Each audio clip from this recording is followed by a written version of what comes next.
ಖುಷಿ ಮತ್ತು ಸಂತೋಷ ಏನಂದರೆ ಭಾನುವಾರ ದಿವಸ ಆದರೂ ಕೂಡ ಬೆಂಗಳೂರವರು ಹೇಳೋದು ಸ್ವಲ್ಪ ತಡ, ಅಷ್ಟಾಗಿ ಜನ ಬಂದಿದ್ದೀರಲ್ಲ ಅಂತೇಳಿ ಒಂದು ಖುಷಿ. ಸಣ್ಣ ಆತಂಕ ಏನಂದರೆ ಮತ್ತಷ್ಟು ಜನ ಬರಬೇಕಾಗಿತ್ತು, ಅವರು ಬರ್ತಾರೆ ಅಂತ ಅನಿಸುತ್ತೆ. ಕರ್ನಾಟಕದಲ್ಲಿ ಈಡಿದಾರಿಗಳು, ಬಿಲ್ಲವರು, ದೇವರು ನಾವೆಲ್ಲ ಸೇರಿ 27 ಉಪಪಂಗಡದವರು ಆಯೋಗ ಏನೋ ಹೇಳಿದ್ರು ಕೂಡ 25-30 ಲಕ್ಷ ಜನ ಇದ್ದೇವೆ ಅಂತ ಹೇಳಿದ್ರೆ ಮೇಲ್ನೋಟದ ಲೆಕ್ಕ. ಅದಕ್ಕೂ ಜಾಸ್ತಿ ಇರಬೇಕಂತ ಅಂದಾಜು. ಒಂದು 30 ಲಕ್ಷ ಇದ್ದರೆ 15 ಲಕ್ಷ ಜನ ಮಹಿಳೆಯರು ಇರಬೇಕಲ್ಲ ಈ ಕರ್ನಾಟಕದಲ್ಲಿ. ಯಾರು? ಈಡಿಗ ಸಮಾಜದವರು.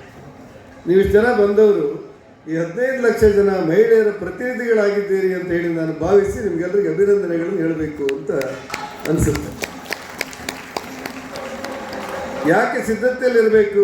ಈಡಿಗ ಸಮಾಜದ, ನಾಮದಾರಿ ಸಮಾಜದ, ಬಿಲ್ಲವ ಸಮಾಜದ, ದೇವರು ಸಮಾಜದ ಮಹಿಳೆಯರು ಯಾಕೆ ಸಿದ್ಧತೆಯನ್ನು ಮಾಡಿಕೊಳ್ಬೇಕು ಅಂದರೆ, ಬರ್ತಾ ಇರುವಂಥ ದಿನಗಳು ಮಹಿಳೆಯರ ದಿನಗಳು. ನಾನು ನನ್ನೂರಿನಲ್ಲಿ ಸಣ್ಣವನಿದ್ದಾಗ ನನ್ನೂರಿನ ಗ್ರಾಮ ಪಂಚಾಯತ್ ಅಧ್ಯಕ್ಷರು ಯಾರಾಗಿರ್ತಾರೆ ಕೇಳಿದರೆ ಆ ಊರಿನ ಶ್ರೀಮಂತ ಗೌಡರಾಗಿರ್ತಾರೆ.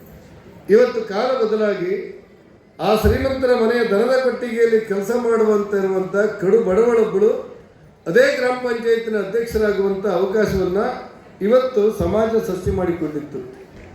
ಆ ಹಿನ್ನೆಲೆಯಲ್ಲಿ ನಾಗಲಕ್ಷ್ಮಿ ಅವರಿಲ್ಲ ಅಲ್ಲ, ನಮ್ಮ ವೇದಿಕೆಗೆ ಮಹಿಳಾ ಆಯೋಗದ ಅಧ್ಯಕ್ಷೆ ಶ್ರೀಮತಿ ನಾಗಲಕ್ಷ್ಮಿ ಚೌಧರಿ ಅವರು ಬಂದಿದ್ದಾರೆ. ಸಮಸ್ತರ ಪರವಾಗಿ ಅವರಿಗೆ ಪ್ರೀತಿಯ ಸ್ವಾಗತವನ್ನು ಕೊಡ್ತೇನೆ.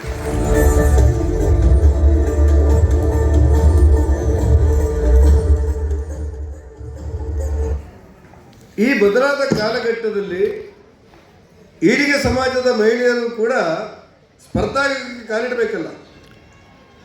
ಯಾವುದೋ ಕಾರಣಕ್ಕೆ ಭಾರತ ದೇಶದ ಪಾರ್ಲಿಮೆಂಟಿನಲ್ಲಿ 543 ಜನ ಲೋಕಸಭಾ ಸದಸ್ಯರಿದ್ದರೆ ಬರುವ ದಿನಗಳಲ್ಲಿ 182 ಜನ ಮಹಿಳೆಯರು ಇರಬೇಕು. ಆ ಲೋಕಸಭೆಯಲ್ಲಿ 1 ಅಂಶ ಮಹಿಳೆಯರು ಇರಬೇಕು.